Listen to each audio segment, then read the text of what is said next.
So all throughout the year, I have received a ton of emails from you guys asking me about the DACs from the Denafrips lineup. In fact, just about every single week somebody asks, "Hey Sean, what do you think about a DAC from Denafrips? Hey Sean, when are you going to review one of their DACs? Hey Sean, what do you think about their R2R architecture?"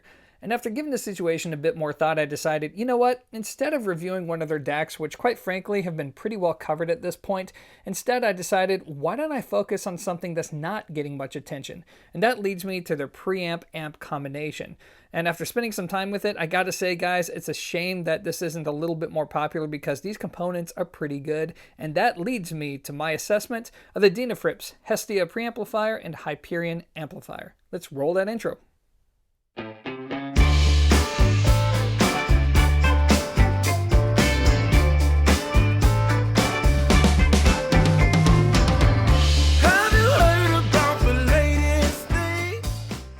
Alright guys, so as usual, before I talk about the sound, I'm going to briefly summarize what you get with this preamp-amp combination.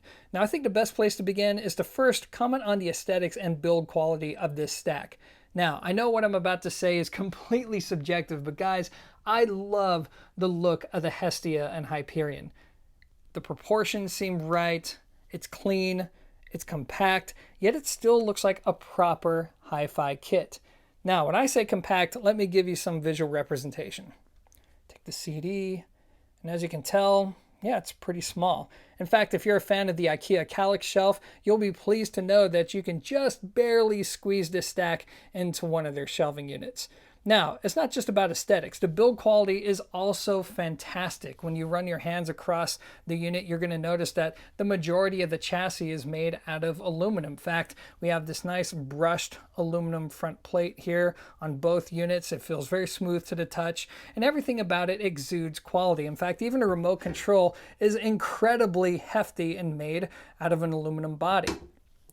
So it's overall very, very nice.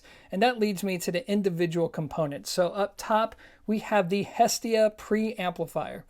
Now it retails for $880 US, and what you're getting is a single-ended, natively balanced design that is fully discrete, and everything about it is geared towards sound quality. So you're not going to find a built-in DAC, a built-in phono stage, Bluetooth streaming, or any of that stuff. It's all about a purist listening experience. And as you can tell in the front, it's a very minimalist design. We have an input switch.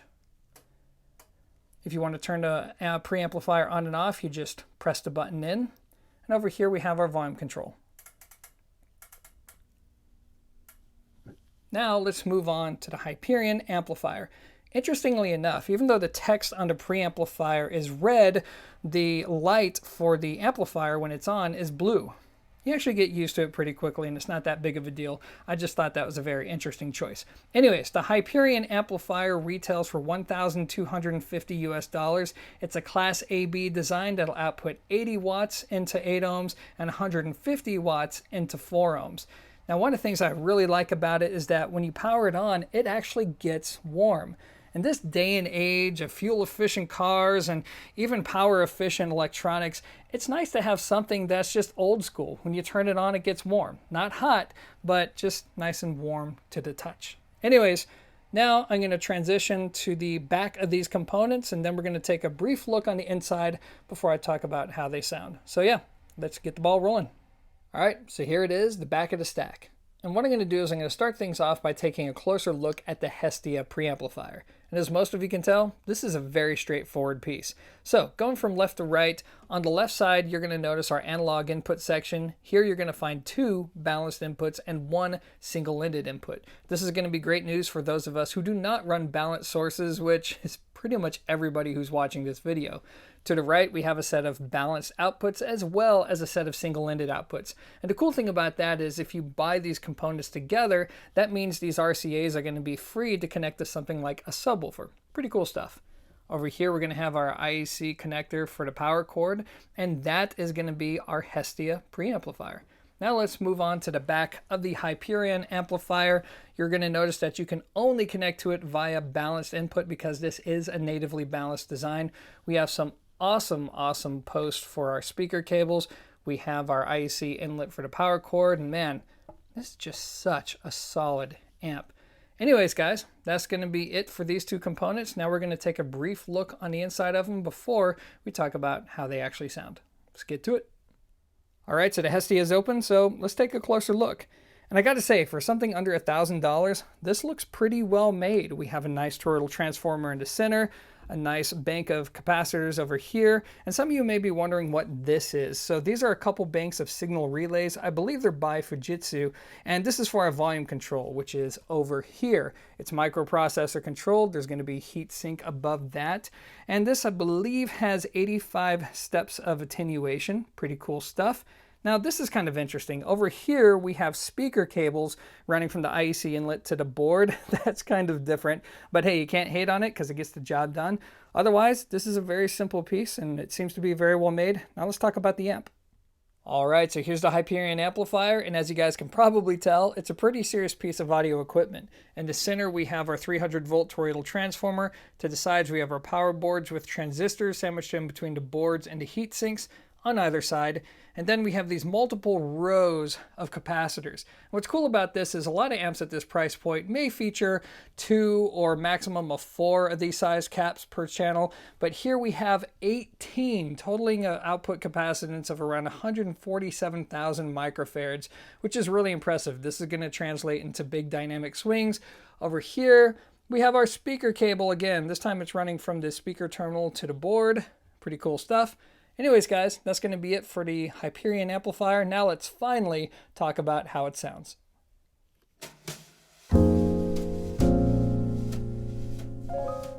Alright, so now we've arrived to my favorite part of the video, which is all about performance. And when it comes to the Hestia and Hyperion combination, what you can expect is a presentation that resides on the warm side of neutral, meaning that if you have around 2 Gs to spend on a set of components and you're looking for the most accurate and refined listening experience for the money, then you're going to be disappointed in the stack just because that's not who it's designed for. Instead, it's for somebody who's looking for a more entertaining listening experience by means of a warm and organic sounding mid-range, strong bass, big dynamics, and a presentation that has some drive to the sound. In fact, in many respects, it reminds me of the electronics equivalent of the Buchardt Audio S400 speakers in the sense that it's more powerful than its dimensions would suggest. It has really strong bass, a really warm and large sounding mid-range, and the tone is overall on the dark and warm side of neutral. Anyways, that leads me to the individual elements of the performance, and let's start off with the treble. So the treble is going to be more neutral than you would expect for components that are voiced like this. In fact, what you're going to get out of the top end is going to be more of an input-output situation, meaning that if you own speakers that are already a little bit tilted up in the treble, that's what you're going to get when you pair it up to this stack. If you own speakers that are a little more rolled off, that's what you're going to get when you pair it up to this stack. The stack also won't put too many band-aids over poor recordings. Now, you're not going to get the most detailed and airiest sounding presentation out of this stack in terms of top end, but you are going to get something that has really good tone and texture. There's going to be a realistic grit to the sound, and overall, that's who it's going to be geared towards. Moving on to the mid-range. The mid-range is going to be the star of the show. Honestly, I don't know of too many people who will not like the mid-range because there's a little bit of warmth to the sound. It's going to have a lot of density and even layering, meaning that when you're listening to something like, say, the sound of a guitar string being plucked, when you listen to the resonance of the string as it resonates around in the cabinet, it just captures that detail so effortlessly and with this tonal accuracy that's pretty unusual, and I mean that in a good way, for something at this price point. Vocalists sound very natural. They sound proper in terms of scaling, not too overdone, not too underdone, and overall it just makes for a very pleasant listening experience. Now let's move on to the bass. So the bass is gonna be strong. It's gonna take on a warm character. If you have speakers that are already a little bit bass heavy in your room, this is probably gonna be too much of a good thing. But if you're somebody who likes a strong bottom end, yeah, try not to read into that one. Anyways, if you want to make your speaker sound even stronger with the bass, then this stack is going to do a good job of bringing that out. Now, is it going to be the most quick and articulate bass out there? No, but it's not slow, and again, it has a very pleasant tone to the sound, and still easy to track complex bass passages through this stack. Moving on, let's talk about dynamics. So this is when all of those capacitors pay dividends, in the sense that usually when you have warm sounding gear, the sacrifice is dynamic range. Typically, there's not going to be much dynamic range to speak of, but even on average efficiency speakers, the dynamics coming through this little stack is pretty respectable. In fact, fact, if you pair this up to power efficient speakers from the likes of Triangle or Klipsch or Tekton or whatever, you're going to get very good dynamic output out of this stack. Even for those of you who listen to classical music, large-scale symphonies, playing really big crescendos, this can handle it pretty darn well considering the price and the size. Moving on, let's talk about power. So this amplifier is actually pretty powerful for what it is, but obviously if you have difficult to drive speakers, you're in a big room and you listen at very loud volumes, then that may be a little bit too much for this little amplifier to handle. But for most average loudspeakers at sane listening volumes in most rooms, I would say this is going to be good enough for most individuals. Now let's talk about imaging. So this isn't a stack that's going to make your speakers sound like they're laying down this huge and immense soundstage. Instead, it's going to be more neutral in that regard. It's going to rely on what your speakers are naturally capable of doing. It's not going to hold them back, but it's not going to give them a boost in any way. So whatever your speakers are naturally capable of doing in terms of imaging, that's what you're going to get when you connect them to this stack. And lastly, let's talk about equipment matching. So one of the things about components that are voiced this way is that it tends to be a situation of either it works really, really well or it's just a horrible match with certain types of speakers. So when I paired it up to speakers that you would think would make for a good match, like Klipsch and Triangle and Tekton, it predictably was very good, right? Very, very good, especially speakers that need a little help of getting the mid-range to have a little bit more fullness and density to the sound. Yep, fantastic match. But the big question is, how would it sound on speakers that are already kind of warm and large sounding? So I hooked up the Buchardt Audio S400s thinking that it was going to be a disaster, and instead it was the best sound that I've heard out of the S400s for something at this price. The good mid-range on top of the good mid-range just made the mid-range even better. The strong bass combined with the strong bass of this amp made it even stronger. I mean, it just complemented everything in the right way. And yeah, it is just a fantastic listening experience. Anyways, guys, that's about it. I mean, there's a lot to love about this stack, but it's still not perfect. So let's go over some of those imperfections now. Man, I don't know what it is. I always seem to lose it at the end of my diatribes. Anyways, as some of you may have noticed, the lighting has changed, and that's because I just learned something new about the Denafrips stack that I didn't know beforehand, meaning I had to refilm the entire back half of this video. So that leads me, of course, to the compromises. When it comes to sound, honestly, guys, I think I already covered most of those bases already. For this kind of money, you can find something that's more accurate, refined, and detailed sounding. But that's not necessarily what this gear was built for. And yes, the bass is going to be strong, and for some people, it's going to be too much of a good thing. Although personally, I think that most of you are going to actually enjoy that part of its presentation. And then, of course, we have the treble. As I mentioned earlier, it's going to be more neutral. It's going to be more input-output. So if you have bright-sounding speakers or you listen to bright-sounding recordings, this isn't going to put a band-aid over the situation. It's just something to note. But when you take a step back and you look at the Denafrips stack for what it was meant to deliver, which is a fun and engaging listening experience, well, I think they hit the nail on the head with it.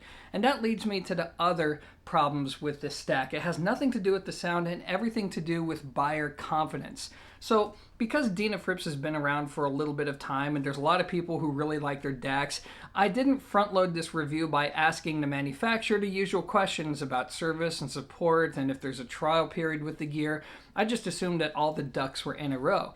So when it comes to service and support, the good news is, yeah, it looks like their ducks are in a row. The gear comes with a 3-year warranty, and it looks like there's 2 individuals in North America who are capable of servicing their gear. So that seems to be pretty solid. But when it comes to a trial period, that's where we run into issues because, well, there is none. So once you buy this gear, that's it. It's yours. There are no returns. You keep it.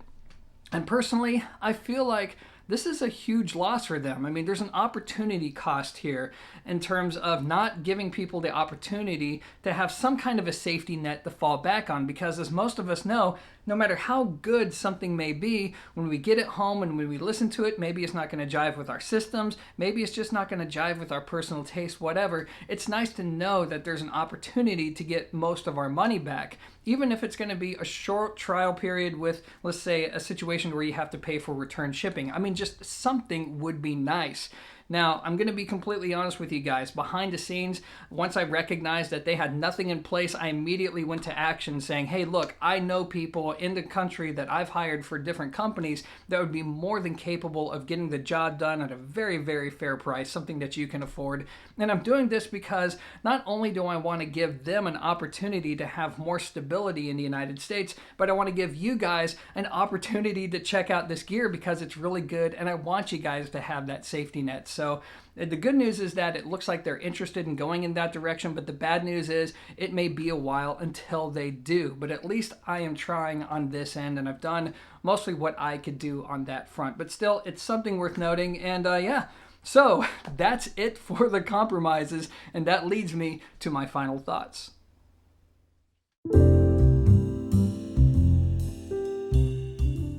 All right, so here's the thing. This was going to be a rave review, and it was going to be a rave review because there are so many great things about this stack. I mean, first, let's talk about the aesthetics and form factor. I love the minimalist and clean look to it. I love the fact that you get this big muscular sound from the stack of components that are this small, and it really does a great job of subverting expectations. Plus, who doesn't like to save space? Then you have the build quality. Not only does this gear use quality internal components, but the casework is very well done, with the majority of the materials being thick brushed aluminum. I mean, this is the kind of build quality that you would expect from gear that costs way more money. And the fact that you can get into it for just a little over $2,000, that's pretty cool. And then there's going to be the sound quality. Now, this is going to be entirely subjective, of course, but I really like the sound. I like music with a little bit of character to it. Now, one of the things I did a very bad job of in this review is I didn't mention the fact that even though it has that character, it's still transparent. It's still revealing. It's not going to make all of your music sound like it came from the same recording studio. So if you have different types of music, then this is going to showcase what it really sounds like. You can connect different speakers to this setup, and you're going to be able to enjoy your speakers for what they really are. Yes, there's going to be that coloration that's added to the sound, but it's not going to homogenize the listening experience. So it's really a shame then that this is all kind of watered down by the fact that there's no way for you guys to try it out with any kind of a safety net. Once you buy it, that's it. You are committed to it. Now, the good news is, if you know for a fact that this is what you're looking for, you like the form factor, you like the build, you like what I'm saying about how it performs, then I think there's a really, really, really good chance you're going to absolutely love how this sounds. But you have to be pretty confident in that because, as I said before, once you commit to it, you're committed. Now, despite that, right, and bear in mind that this could change in a few months. They could start offering a trial period for potential customers. But until then, it's still going to be one of my main go-to reference points for something at this price. I think it offers very well-rounded performance, even with the coloration, and I've come to find that, so far at least, it tends to match a wide variety of gear very, very well. So anyways, if you're in the market for something that's more of a purist audiophile solution and you're looking for this kind of sound and you're okay with rolling the dice on something at this price point, it's definitely worth checking out. Anyways, guys, that's going to be my take on the Denafrips Hestia and Hyperion combination. Thanks for watching, and as always, until next time, peace. Alright, since I know a lot of you value comparisons, I'm going to dedicate this bonus section to taking the Parasound Halo Hint 6 integrated amplifier and telling you all about how it stacks up to the Denafrips Hestia and Hyperion combination. Now, some of you are going to be quick to point out that there is going to be a large price gap between these components, and indeed that's true. The Parasound retails for $3,000, whereas the Denafrips stack retails for just north of $2,000. Still, when you take a step back and you look at the differences in the business models, I believe it ends up being a pretty fair matchup. And on top of that, I have nothing on hand that retails for exactly $2,000, and this is going to be as close as we get, so we're just going to deal with the cards that we've been dealt. So what I'm going to do to keep this moving forward is I'm going to focus on what the Hint 6 brings to the table, and then I'm going to talk about the Denafrips stack. So about the Hint 6. Well, the first thing is going to be very obvious. The Hint 6 is going to be designed for the listener who not only wants good sound, but they also want a one-box solution, something that has all the features: a built-in headphone amplifier, amplifier, a built-in DAC, a built-in phono stage, somebody who wants and values tone controls, and a whole bunch of connectivity options on top of good sound. So if that's you, well, the Hint 6 is already going to have a huge edge over the Denafrips stack. And then there's going to be power. So the Hint 6 uses a larger transformer, which means it outputs a lot more power than the Denafrips stack. So if you're somebody who listens at loud volumes, or maybe you just have very difficult to drive speakers, this is likely going to be the better choice for you. Now when it comes to sound quality, when you listen back and forth between the two amplifiers, it's clear that this is the more neutral sounding component. When you sit back and you listen to it, the treble, the mid-range, and bass, none of it really jumps out at you. Everything is actually pretty linear. Now that leads me of course to the Denafrips stack. So by comparison, the Denafrips has more coloration to the sound. It has a warmer, more organic presentation. There's more depth and layering to the sound. It's more dimensional. When you go back and forth between the two, this sounds a little flatter and more one-dimensional, whereas this sounds, for lack of a better word, more like a tube amplifier. There's a lot of body and dimension to the presentation. The bass is going to be stronger than the Parasound setup. The dynamics are going to be about equal to one another. The tone is going to be a little more accurate on the Denafrips setup, and the treble is going to have just a little bit more energy and life to the sound compared to the more neutrally voiced Parasound Halo Hint 6. Now, when it comes to the business models, there's going to be some huge differences here. Parasound has been around for a long time. They're widely distributed throughout the globe, meaning that there's a lot of support and a lot of opportunities to check out the gear to make sure it's right for you. Parasound is also very well known for having exceptional customer service. So if you do have a problem, they'll take care of you. Moving on, Denafrips is a much smaller company. It's mostly distributed by one gentleman out of Singapore, and while he has people in place in different parts of the world to handle service, it's definitely not going to be on the same level that you would get from something like Parasound. So it's just something that you need to bear in mind. But anyways, this video's run long enough as is. Hopefully you got something valuable out of it. I'm going to draw it to a close now. So as usual, thanks for watching, and until next time, peace.